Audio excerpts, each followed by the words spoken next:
I think probably the biggest news of the week is the one we got to talk about next, right? Yeah. JetBlue is launching an entirely new loyalty program next year, and that news came out this week. So up until now, JetBlue had exactly one level in their elite program, which was Mosaic status. So you Mm-hmm. either were like a nothing nobody or you had Mosaic status, and that was the two things.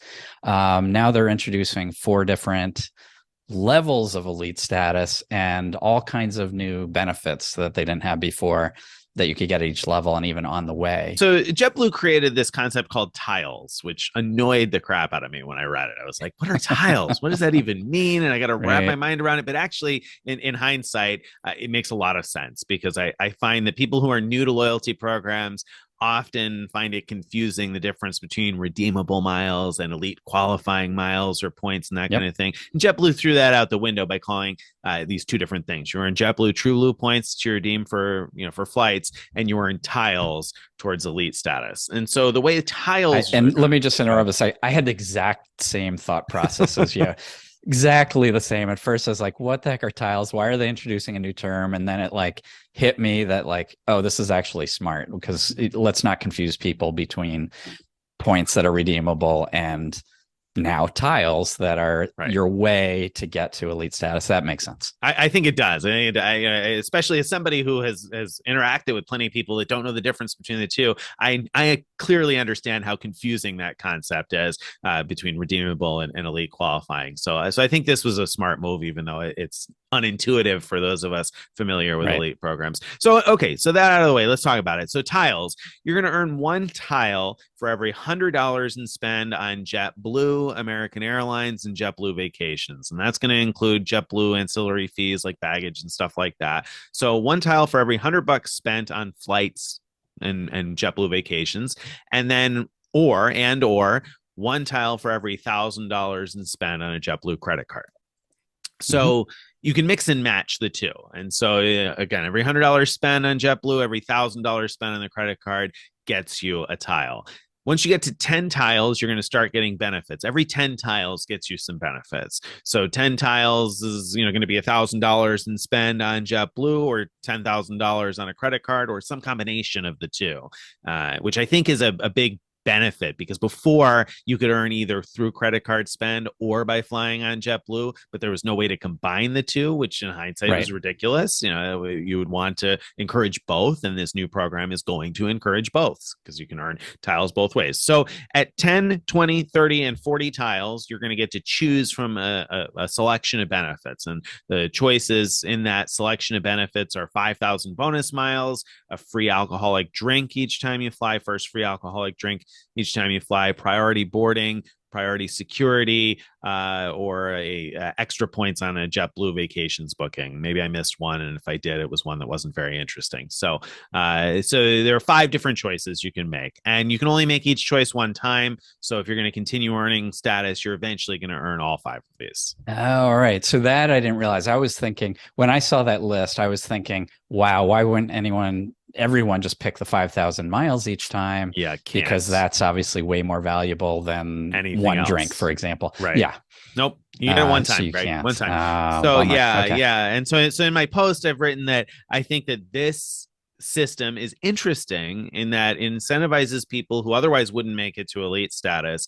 But I think it's only really interesting for people who would reach 10 or 20 tiles because most of those benefits aren't super valuable, like priority security. I mean, if you have clear or Hmm. TSA pre-check or whatever, you already got that. So that's not really worth much. Priority boarding might be nice. The free drink, again, might be nice. But like Greg said, that's worth like, what, $5 each time. Depends on how many times you fly as to whether that's worth very much. And double points on a JetBlue vacations booking, again, that's pretty small potatoes. So I don't find any of those particularly interesting. The 5,000 miles is best. And so if you were going to do, for example, $10,000 in spend on a JetBlue credit card, you'd know that you'll be able to choose 5,000 bonus points when you reach that level. And so it's essentially 1.5 points per dollar spent. So I think that that first benefit is particularly valuable, and a couple of the others might be somewhat valuable, not wildly crazy and exciting, but those aren't elite status levels. Those are choice benefits you get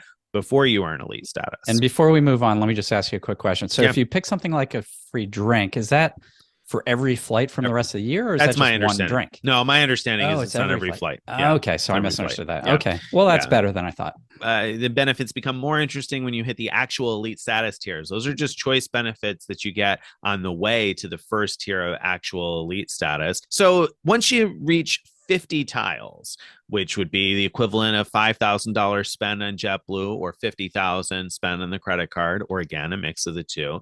That's going to be your Mosaic tier 1. So that's like the beginning of actually sort of having elite status with JetBlue, and the closest to equivalent to something that they already have. And that obviously there's Mosaic status now, and nowadays it does require the 50,000 spent on the card if you want to earn it just from spend. And at that level, you're going to get all those perks that we just talked about, all of the choice perks from the first 4 levels there of tiles anyway. You get Mosaic boarding, 2 free checked bags, even more space seats at check-in, free same-day changes, priority check-in and support, and that kind of thing, and complimentary upgrades on the Heathrow Express, which is the train right from Heathrow into train that goes from Heathrow to Paddington Station. There you go. So I mean, there's some decent benefits there. You get the even better boarding, and Mosaic boarding will be ahead of the priority boarding you could have selected. When you could have selected would have been Group B, and now you'll be in Group A for boarding. And the 2 free check bags are obviously nice, and even more space seats at check-in. That's the key downgrade, because someone who previously has spent $50,000 on the JetBlue credit card has had Mosaic status and has been able to pick even more seats, even more space seats at booking. And now you're only going to get them at check-in with this first level of elite status. So that's a little bit of a downgrade. Yeah. One of the things I wrote in the post about those choice benefits from 10 tiles, 20 tiles, 30 tiles, or 40 tiles was that anybody who's going to go beyond like 10 or 20 tiles should at least consider, should I be loyal to American Airlines instead? Because 30,000 loyalty points will get you American Airlines gold status. And those 30,000 loyalty points are relatively easy to come by, since you can combine the shopping portal and Simply Miles and credit card spend. I would say that earning 30,000 American Airlines loyalty points is pretty significantly easier than reaching 20 tiles with JetBlue. And at that point, when you have American Airlines gold status, you're going to get 1 free checked bag on JetBlue, which is already better than what you're going to get with any of the choice points if you're somebody who checks bags. And you're going to get even more space seats at check-in, which is a benefit you wouldn't even get until you hit 50 tiles with JetBlue. So there are some reasons, and of course priority boarding and priority check-in, which you don't get as a choice benefit at any point. You just get priority boarding as a choice benefit. So I think American Airlines gold status is potentially more appealing for anybody who would earn more than like 10 tiles until you reach this 50 tile point where you're like, okay, well, you get 2 free check bags. So you get 1 more bag, which might be, useful for you if you check bags frequently. And I do, so I could see that. And then, the fact that you'll get, maybe the free same day changes is good for you. There's certainly situations where that'll work. But this first tier, again, is not wildly better than having American Airlines status. And in fact, American Airlines Platinum status will get you all of the benefits except for the free drinks, I think. For those that are likely to hit that, you should look at, would you be able to hit American Airlines status levels easier? And if so, credit your flights and stuff to American instead and go that way. Once you get to tier 2, things start to get a little bit better, because tier 2 Mosaic requires now 100 tiles, which is double the tier 1. Tier 1 was 50 tiles. Tier 2 is 100 tiles. So now we're suddenly talking about like $10,000 worth of JetBlue spend, or American Airlines and JetBlue vacations spend credited to JetBlue, or like $100,000 in spend on the credit card, or a mix. You'll get all of the perks that we've already talked about, plus extra legroom seats at booking. Is that the only additional benefit you get at that level? Because it seems like a big hurrdle and a small extra benefit. You don't get the big perks until you hit tier 3. So tier 3, which is 150 tiles. So, again, now you're talking 15,000 JetBlue spend, or 150,000 credit card spend, or a combination. You get all those perks we talked about, plus 4 JetBlue Mint upgrade certificates. And so this is where it could get really interesting or be really disappointing. And jury's still out. We don't know, because because you'll get these 4 Mint upgrade certificates that will supposedly be valid for any business class seat, no capacity controls. But, and here's the key but and gotcha, the number of certificates you'll need to upgrade to Mint class will vary by flight, and we don't know how many it's going to be yet. You're going to get 4 of those at tier 3. And if you make it all the way to tier 4, which is another 100 tiles on top, it's 250 tiles. So 25K JetBlue spend, 250K credit card spend. You're going to get 2 more of the Mint upgrade certificates at that level. And then also 4 complimentary Blade, 4 seats that are complimentary using the Blade helicopter transfers between Manhattan and Newark or JFK. So I think those are usually like $200 a person or so. So like $800. Well, that's an interesting benefit. I mean, that'd be is. fun to say, hey, I'm JetBlue Elite, and now I'm going to fly to the airport in a helicopter. It sure would be, Cool. but I don't think you're going to do that for the fun of it. At 25K spent on JetBlue or 250K on a credit card, you could earn 2% cash back and buy yourself those 4 seats. So on the one hand, this is super exciting because JetBlue had no mechanism for upgrading people to Mint class before. So, which seemed nuts to me that you'd have what is arguably the best business class experience in America, in the United States, and yet not have a way to reward your most loyal customers by giving them at least a chance or a reason to be loyal, because they may be able to get that at some point. So thank you, JetBlue, for finally instituting that. However, the pessimist in me thinks that you'll probably need at least 2 of these certificates for a transcontinental flight, right? My bet, which I'd love to be wrong, but my bet is it'll cost you 1 for flights to the Caribbean, 2 for transcons, and at least 3 for flights to Europe, if not 4. That's probably 4. That's my guess. They built a world-class requirements program without a world-class airline.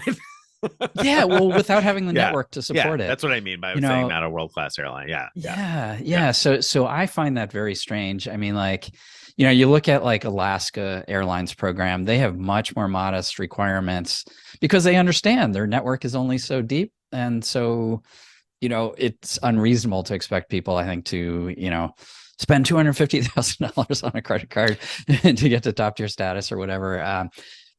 Anyway, it's I should also mention that when you reach each of those 4 tiers that I just mentioned, the 50 tiles, 100 tiles, 150 tiles, 250 tiles, so those levels, you'll also get an additional choice benefit, and the additional choice benefit, the only ones you'll probably really care about is 15,000 bonus points. So that's like about $200 worth of miles. That's nice. Or a 20 elite tile bonus to help you qualify for the next tier. So that could reduce the number of tiles you need to get. So whereas I talked about the difference between tier 1 at 50 tiles and tier 2 at 100 tiles, at tier 1, when you hit your 50 tiles, you could take a 20 tile bonus and end up with 70 tiles. So you're only 30 tiles short of those complimentary, even more space seats at check-in. So you could reduce the path a little bit to the next tier in each case. With that, and there's a couple. You could also get a $99 statement credit on your JetBlue credit card each time you reach one of those tiers. So there's some other things you could choose, but so you do get a benefit, an additional benefit at each level, an additional choice. But I think they're still overall pretty modest as you go along. Like you said, you gotta, it's not like you got a worldwide network to choose from. You kind of do, I guess, because you could book American Airlines flights through JetBlue or credit them to JetBlue. So I guess you kind of have the sort of. Yeah. If you did entirely with credit card spend, after 50,000 spend, you take the 20 tiles, you would need 30,000 more spend to get to level 2. And then you take the 20 tiles again, if that's possible, you would need 30,000 more spend to get to level 3. But to get to level 4, even if you take 20 tiles more, that's 80,000 more spend above that. Right. That's a huge hurdle to get to level 4.